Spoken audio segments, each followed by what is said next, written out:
AI is everywhere right now. Your clients are asking about it, vendors are pitching it, and the pressure to do something with AI is absolutely real. But here's the sobering truth. Only 11% of companies globally are seeing real impact of their AI investments. The rest, well, they've got a Formula One car sitting in the garage that nobody knows how to drive. Hello, I'm Paul, and welcome to my podcast episode 662.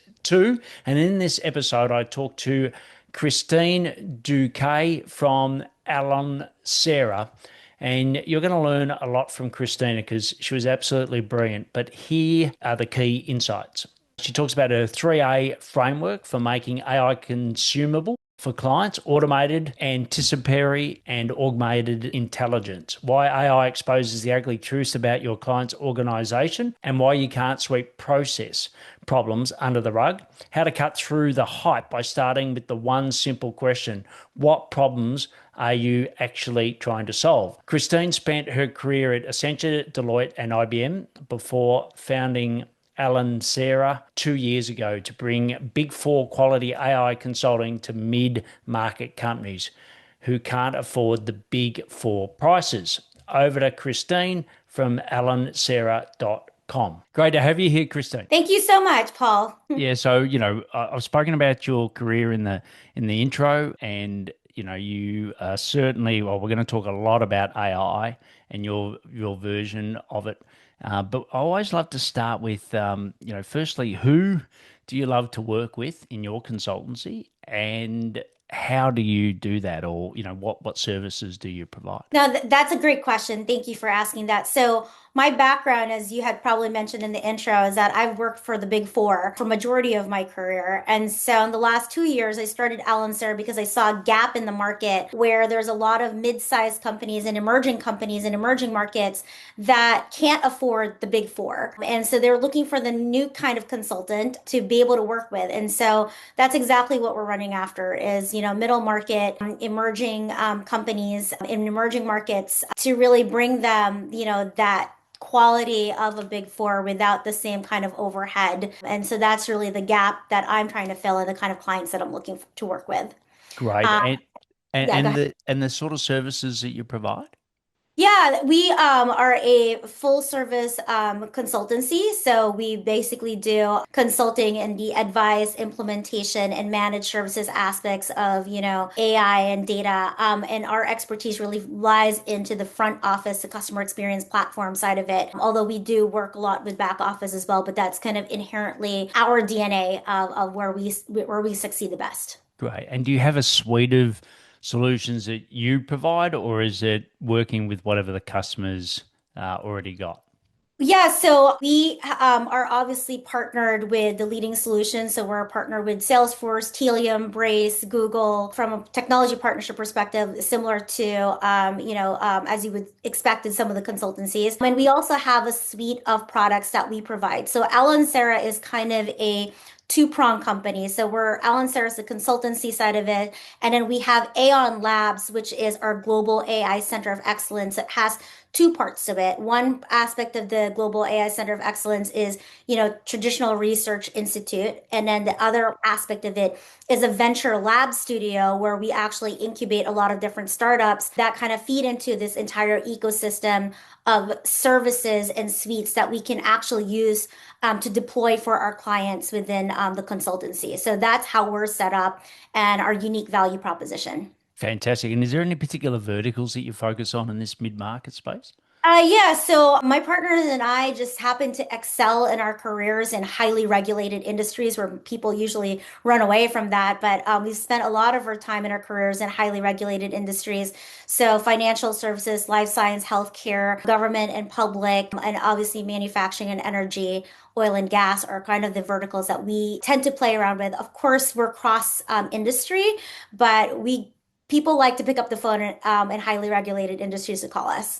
Okay, fantastic. And your partner, what's your partner's name? So there are four other partners within Alonsera. So there's Nikos Acuna, who is essentially the president CEO of Aon Labs, which is the center of excellence side of the house. Yeah. And then three other business partners, Dwayne Milner, Tofi Inario, and Lilith Dafdian as well, who make up the partnership for Alonsera. Fantastic. And who or how have you divided the key roles given the four people? Like what Yeah, so obviously as CEO of Alonsera, I kind of the person who kind of oversees kind of everything and, yes. the bridge between the consultancy and the AI Center of Excellence with Nikos. And then Dwayne plays more into the strategy side of the house, more traditional advisory, business consulting type aspects of it. And Tofi manages a lot of our implementation, any sort of delivery excellence related to any of the implementation aspects of it. And then Lilith works in two factors. One is she works very closely with all of our different partners, Mhm. whether they're technology partners, delivery partners, as well as strategic partnerships. And then, and part of that is also managing the relationships that we have related to managed services. So Lilith plays a couple different roles, but that's kind of how we're spread out.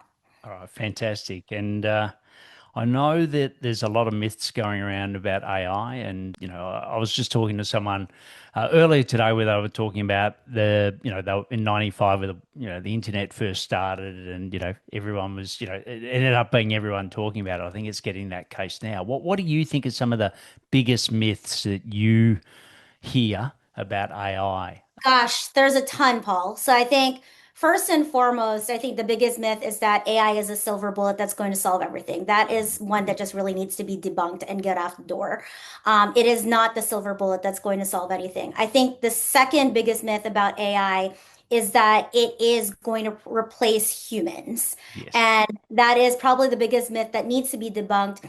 AI is only as good as the humans that actually feed it. And the whole value proposition of AI is that we want AI or machines rather to think and act like humans. And I think that's a very important thing. We want them to think and act like humans, but again, what's feeding them is human behavior. And Yes. so I think that's the biggest thing. And related to that, right, is like, is it going to take away our jobs? Is it going to change everything? The answer is yes. A lot of jobs are going to have to be reimagined. And this is a beautiful thing and thing that we need to kind of embrace because it just means that we as humans get elevated to be strategic thinkers, to actually be able to exercise our brains to do what we do best, which is think in multi dimensions, think strategically instead of Yes. having to do these manual, menial work. And so I think that to me is like the biggest thing about AI is that, yeah, it is going to mean reimagining jobs. I think the best way for me when I talk about AI is that I tell people to stop thinking about A as artificial and think about it in three things. Think of A and AI as the first thing as automated intelligence. What can you automate from a manual process perspective? And then the second thing that you want to think about is how can you use AI, right, as anticipatory intelligence, right? How can it anticipate things to you to be able to give you next best action, next best offer, right? Next best experience. And the third A as augmented intelligence, meaning how can you call through massive amounts of data and be able to get that forecasting and insights a lot faster. So, automated, anticipatory, and augmented intelligence. If you get all these three things right, right, what you really want today, what you really want tomorrow is autonomous intelligence, Yes. where it's running in the background and you don't even have to think about it. And it's as simple as I moved to California 3 years ago from New York City for 15 years. This is the first time I've had a car in a very long time. And I have a tendency to leave the garage door open. So, you know, so AI in garage doors apparently does exist. Thank you.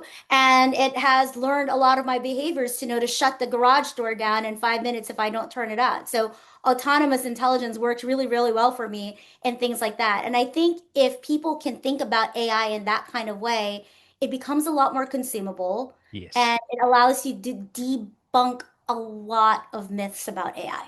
Yeah, I think that's brilliant. And the way that I simply describe it a lot of the times is that AI is a bit like the rear view mirror, right? Like it's like you said, it's the most of the data is created by humans. Humans aren't perfect. So a lot of the data that it's actually getting is in itself not right.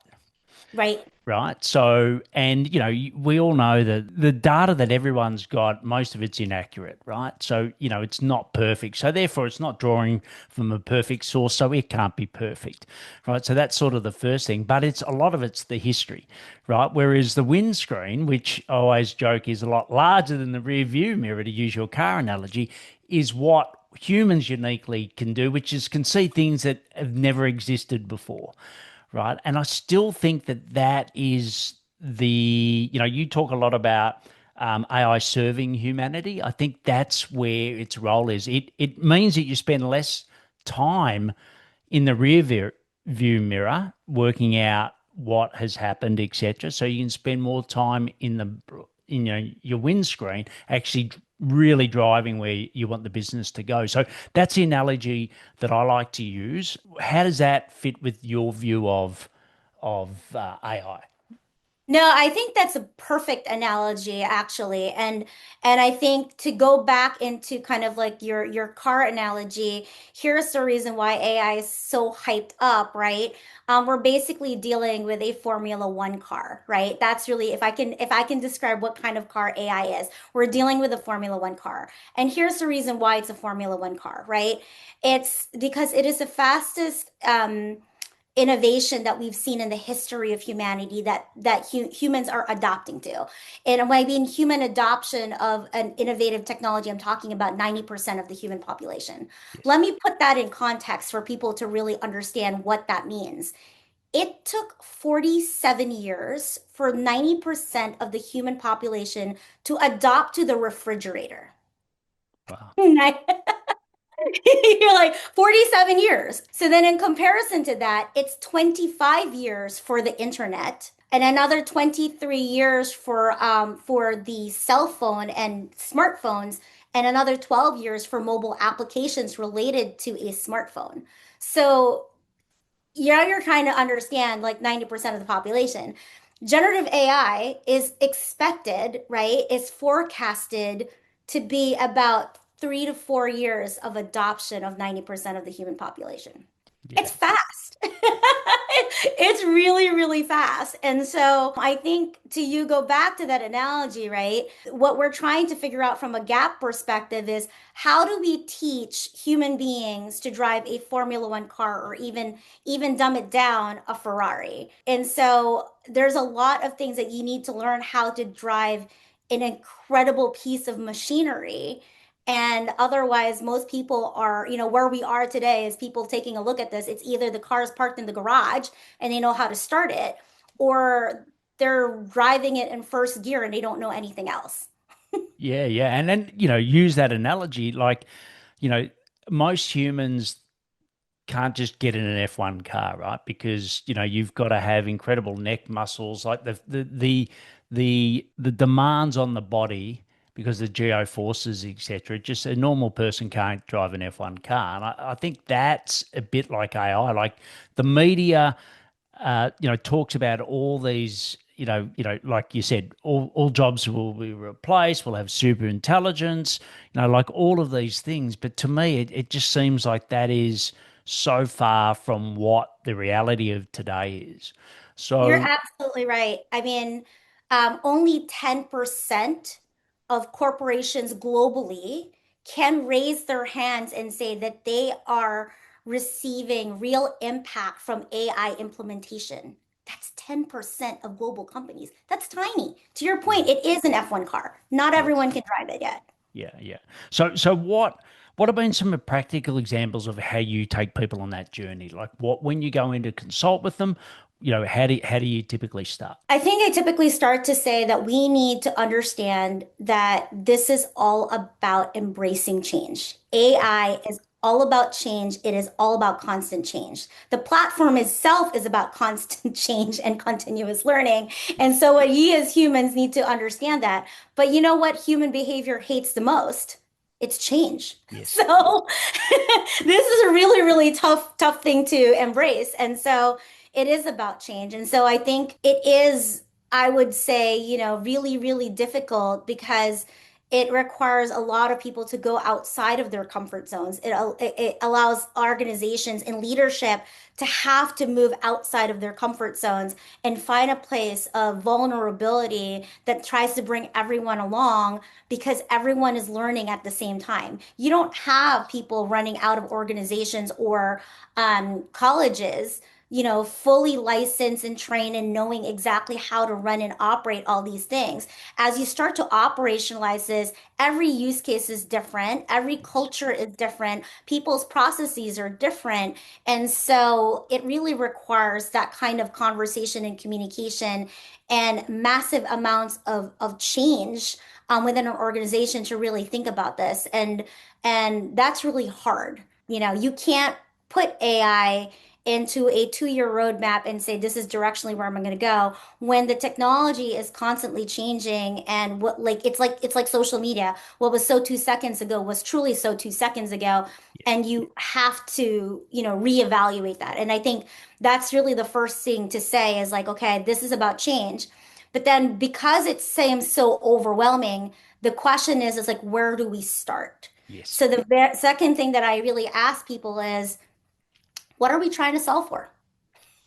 It's very simple question, Yes. but what are you trying to solve for? What are the use cases that we are trying to solve, or what is a problem? And let's get granular and focused about that problem that we're trying to solve for. And it starts to become a lot more, consumable. And I think that that's really the best way to kind of approach AI. Otherwise, it's too overwhelming. And if you can't manage the change factor and embrace that, then you get all sorts of political disarray within your organization that prevents innovation and productivity from happening. And that's really frustrating. Yeah, yeah. And is it, look, I totally agree about, the so what, what is the problem we're trying to solve? And like I spoke to you before we got on air, like back in, 2011, I was in a corporate role and, it was all about digital transformation. That was the buzzword. It was, coming through and it was all about, well, let's not chase the shiny object. What are the key strategic priorities and how does it help speed up those priorities? And I think, you know, well, from my experience talking to the AI coaches or the AI consultants that I mentor, that's the hardest thing, right? It's like, someone will take a personal interest and try to drop the shiny object into the corporate environment or the mid-market environment, and it just confuses everyone. So when you go in to consult, like how many people really know what their true problems are? Like, how many, like, is there strategic thinking where it needs to be? It's not. No one really knows what they're trying to solve for, and no one knows what they want. I think that that's really what it is. You talked about digital transformation. I want to be very clear. AI is no different than digital transformation. It actually is the extension of digital transformation. Yes. And so if we take a look back at the playbook of digital transformation, which is still a lot where a lot of companies are still at, it's there's been a lot of failures of digital transformation. And the failure has been not because the implementation of the solution was incorrect or botched or whatever. It's the change management and the organizational change management that was never really thought of. It was thought of as an afterthought. Yes. And so AI, more than anything else from a digital capability, is going to show you really hard truths about your organization and your process. Unless you can kind of actually clearly articulate that, then AI is all about like process optimization. So if your processes are currently a dumpster fire, Yes. and you take those requirements and then you say that you're going to replicate that with AI, you're replicating a dumpster fire. Yes. So that really again goes back to what I said earlier, that AI is all about change. It means a change in your processes to really be able to put the mirror back on yourselves as an organization and really face those ugly truths about yourself, and figure out really deep down what do you need to change, because you can't be operating in the same, particularly with this type of technology. You just can't. And so most organizations think that everything's okay, or that they know that there are some faults within the organization and they try to sweep it under the rug. You cannot sweep your problems under the rug when it comes to AI. Yes. So. And so for you, when you're selecting a client, do you tend to go for the ones that have got a burning platform that have to change, there's no choice, or the ones that are doing really well and they've got the money, the resources to actually make it change? Like, is there any pattern that you're seeing? Let's say if they're the two extremes. There isn't a pattern. So I have one tranche of clients, let's just say, that know that they have to get their act together in terms of trying to figure out AI. They know that it's table stakes and they don't want to get left behind. Yes. But there also isn't a burning platform in the organization to say, we need to deploy this tomorrow. I have some smart clients to say, can we do this slowly and bring the organization along? And just help us understand what we need to do to be prepared and what those steps are and walk us through. So there are those clients that are a little bit slower. Then I have these other clients on the extreme that is like, we need to be on top of this. We need to get to AI. We need to do this now. We don't want to get left behind. We want to be, we want to be on the bandwagon of this. And, you jump in there and they want to spend the money, etc. What's really, really difficult when you kind of get in there is that foundationally they're not ready, whether it's the data that is not foundationally ready. Yes. And more often than not, majority of organizations, especially from a digital transformation perspective, that's always the problem, is foundationally their data is not in a place to accelerate that change from a transformation perspective. And then the second real piece is that they are not organizationally ready to be able to do this, meaning they don't have the bandwidth and they don't have the people and the expertise to do this, which is 100% of every single organization trying to embark on this AI. So there is a step around AI education and enablement that needs to happen across the board. And that's where I tend to spend a lot of time with organizations, a lot where I'm doing a lot more AI education and enablement with a Yes. lot of different companies, as well as government organizations, to really help them understand AI, to level set that, and to really work with the leadership team. And honestly, for where we are in the maturity of AI, that's a really healthy place to be. Yeah, yeah, great. And like you said, the parallels between digital transformation and here, I think, a lot of these. And I remember back in those days, it was like, do you have an expert that then tries to change through, or do you make it part of everyone's role? For your learning so far, and there might be a third option, right? But out of those options, which are you seeing that works best, or is it dependent upon the culture of the business? It depends upon the culture of the business. So even with digital transformation, right, there's usually an executive sponsor that runs digital transformation. And in my experience, and I've done a lot of them, when I'm the forefront of digital transformation, whoever is the business unit that's sponsoring it, that's where the transformation is that they're trying to figure out, and then they try to bring everyone along. Rarely do you get a case that the digital transformation is driven from a top down, bottoms up initiative, which is kind of CEO related. And I've been through those before, and those are probably the most successful. But in the ways that like it's coming down to a specific business unit, that's really hard. And most digital transformations come from a business unit. Yes. And so where you have those friction points is whether it's IT that's driving it or the business driving it, you have to bring everyone together. And that becomes really, really, really hard to find those moments where you can drive that kind of transformation. So And do you look for, so based on that, do you look for the person that's most passionate about it as a business unit versus the ones that is the best place to start? Like for you, how do you make that choice? I think obviously like having the executive sponsor be someone, pretty senior enough to be able to do that. But there is a little bit of coaching of like, hey, you're starting this transformation for your organization, meaning like whether it's like, marketing or sales, that's or IT that's running it. Yes. But really what you're saying is that you're extending, you need to be the person who extends the olive branch across the organization to get everyone working together, particular in the C-suite. And so Yes. that's really the conversation that we that I have with those executives. And then a lot of times what I do is, only way those types of transformation is going to be successful is if you get everyone on board. So try to create some sort of, executive committee, some sort of federated committee with representation across the organization to be able to articulate the vision of the transformation. Even if it's driven specifically by a particular business unit, let's say marketing transformation, you still need IT on the board. You still need sales on the board because ultimately every company is working for the same team and you want the same outcomes, but you're going to have to hold hands together to really enable this transformation because there's all of those dependencies across the organization. Great. And I know you talk a lot about ethics in AI. What does that mean for you? Oh my gosh, it means a lot of different things, especially in organizations, right? The ethics aspect of it, especially from a creative perspective, comes into play, right? Especially because I do a lot with the front office and marketing. There's a lot of conversations around, the proper use of AI in terms of being able to properly credit creatives that basically produces either, content itself, whether it's the written content or a visualization, being able to actually credit that.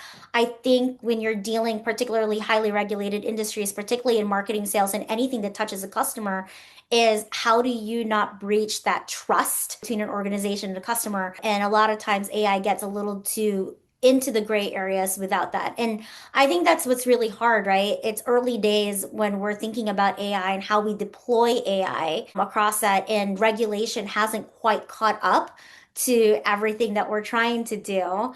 And so I think the best thing that I can do, right, as a technologist and someone who is in the forward sphere is to really bring ethics into play, to Yeah. make sure that someone is still advocating A for the creatives and the individuals that are masterfully creating these things, B to actually also then put it back into customer trust that their data and their intent is being used in their best interest and not against them or in a way that actually puts them at risk. Yeah, and if I look at the marketing automation, so when all the tools became available, everyone got a bit lazy because it was easy just to do the marketing automation, but the nuances always got you in trouble. And I think it's the same with AI, right? Because as you said, humans are humans, so we're not perfect.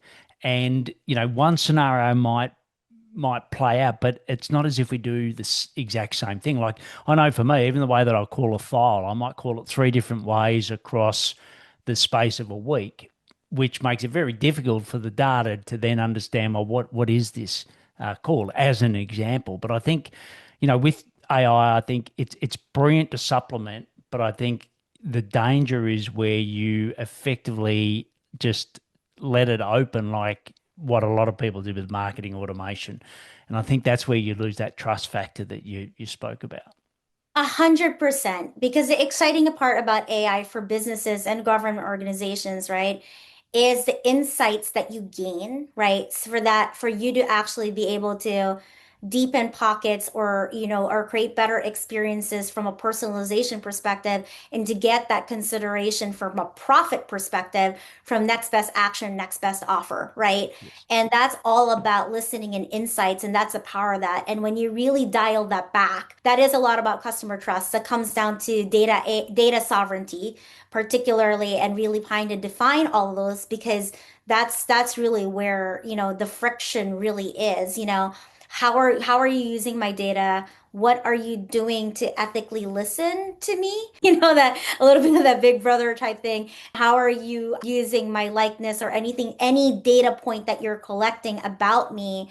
And I think from a consumer perspective, what are my rights around that usage, the collection and the usage of my data, within each organization? And I think that becomes a really, really important conversation. Hence the reason why I'm involved in a lot of conversations around ethics and regulation and AI data sovereignty. Yes. And it all comes back to your point to the data, right? A Yes. lot of the regulation when it comes to AI is about data regulation and figuring that out. Yeah, yeah. And look, I've seen, whatever they end up coming, OpenAI comes up with, Johnny and his, whatever the type of hardware, but there's, it gets to the point where everyone's recording everything all the time. Like that then leads to a lot of complexity in life, whether it's someone with their glasses, whether it's someone wearing a wearable, but yes, we want the ease of being able to extract the data, but there's a lot of data that should also be treated differently. So that's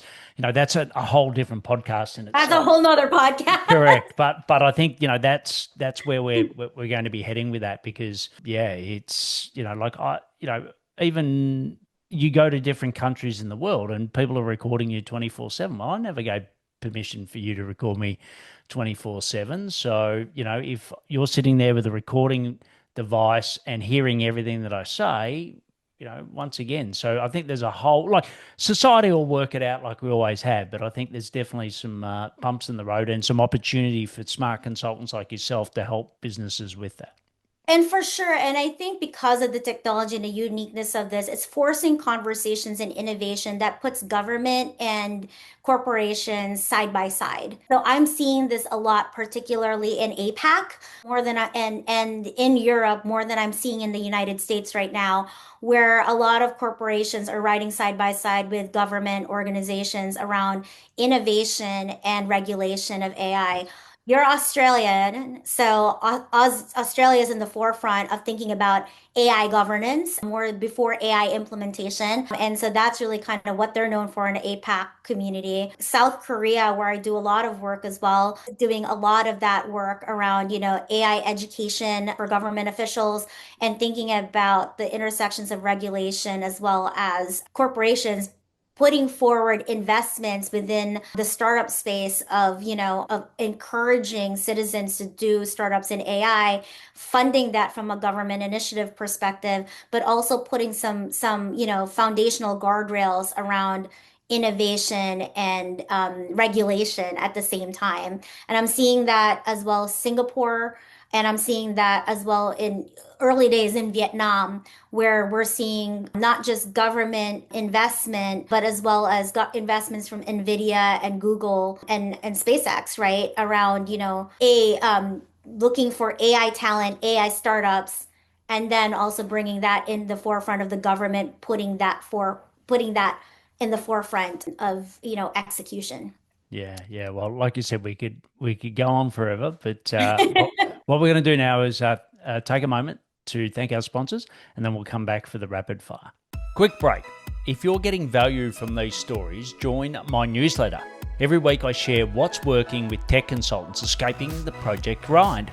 Who to target, what business models work best, real client transformations. No fluff, just the pattern I've seen work over 200 times.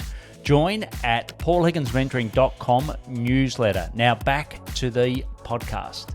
All right, Christine, ready for the rapid fire? Sure. All right. So we've talked a lot about AI, but what are some of the personal or the best AI that you're using personally at the moment? And when I say personal, I mean for you in your work context. Me and my work context, we are doing a lot with Gemini Enterprise, Google product. I'm super excited about that. I think that is really kind of the future of what you can do from a, personal workspace perspective, Yes. but then thinking about the future of agent to agent interactions because everyone has their own agentic solutions. And the last thing that you want as a human being is to manage more co-pilots than an airline. So Yes. I'm really excited about what Google is doing and what they're piloting from a Gemini Enterprise perspective, right? So to be able to enable that kind of efficiency and that kind of coordination on your workspace. Great. And for your business, what's been the most surprising or the best performing go to market for you? For us, surprisingly, go to market, I think it changes, right? I think where I thought what we were going to do was a real anchoring around customer experience rapidly changed in like 3 months to really think about like AI ethics and ethical implementation of AI and what's deployable AI to now even a focus on, education and enablement. And so it has changed a lot in like every, I think 2 to 3 months basically on what the market is. And I think where we're hanging a lot of our bets on, from a consultancy perspective is enabling organizations and individuals around AI education and AI education. Great. And where do you go to learn more about growing your business? Gosh, growing my business, it's I guess I'm learning from other peers from within the AI space. As I said, it's rapidly changing. I think the beauty of having an AI center of excellence is being on the forefront of a lot of the research and thought leadership and a lot of the trends that are kind of going on there from the top research minds, in the industry plus the startups. And so I think that allows us to kind of read the market a little bit faster to be Yes. able to pivot our business a little bit faster too. Great. And I know you've been, well, the four of you been in this for 2 years. What do you know now that wish you had have known earlier? It's all about, I think, first of all, like AI and anything else about transformation, it's all about people. Yes. And business is really all about people. And I would say that, there has been a lot of change within people and leadership within my startup itself. And I think it's, learning about surrounding yourselves with people who are resilient and who are adaptive, right? And I've said this before when I was especially in the Big Four, that the smartest consultants are not the book smart consultants. The smartest consultants and the best consultants are the consultants that know how to react to situations. Yes. And so if there's anything that we've learned in the last 2 years, it's about being able to be resilient and be able to pivot and react pretty quickly to all the different market changes and demands. So, and surrounding yourself with the best people to do it with, who you can laugh with and bring out the best in each other. Yeah, great. And look, once again, I won't go down a rabbit hole now, but I just wish that our education system would focus more on that as the skills versus some of the skills that they're learning in the moment. It's got to get it right, but it's no use teaching, our future generations a lot of the things that AI are going to do versus the things that AI won't. And at the moment, to me, that's a complete disconnect. But once again, I'm sure we'll sort that out. But look, it's been brilliant having you on. You can go to Alonsera, so ALONSERA.com, which we'll have the link in the show notes, and also check out Christine's fantastic book on Amazon. It's Walking in My Shoes. It's her journey of being a minority in a way within the Big Four culture of the consulting world, and how she managed to break through the ceiling to be very successful there and now start her own business. So Christine, thanks a lot for coming on the podcast today. Thank you so much, Paul. Christine nailed it. AI isn't a silver bullet, and it isn't about just replacing humans. It's about change. And if your clients can't embrace change, no amount of technology will save them. Start with the problem, not the shiny object. Reach out to Christine on LinkedIn and thank her, and also ask her questions. The link will be in the show notes. Check out her consultancy at Alonsera, so ALONSERA.com, and grab her Amazon bestseller, Walking in My Shoes, for her journey breaking through the Big Four glass ceiling. You can watch this episode at Paul Higgins Mentoring YouTube channel, and I'll see you next time on the Paul Higgins podcast. What's your key takeaway from today? I'd love to hear. Want weekly insights on who to target and what to sell? Join my newsletter at paulhigginsmentoring.com/newsletter and share this with another tech consultant ready to escape the project grind.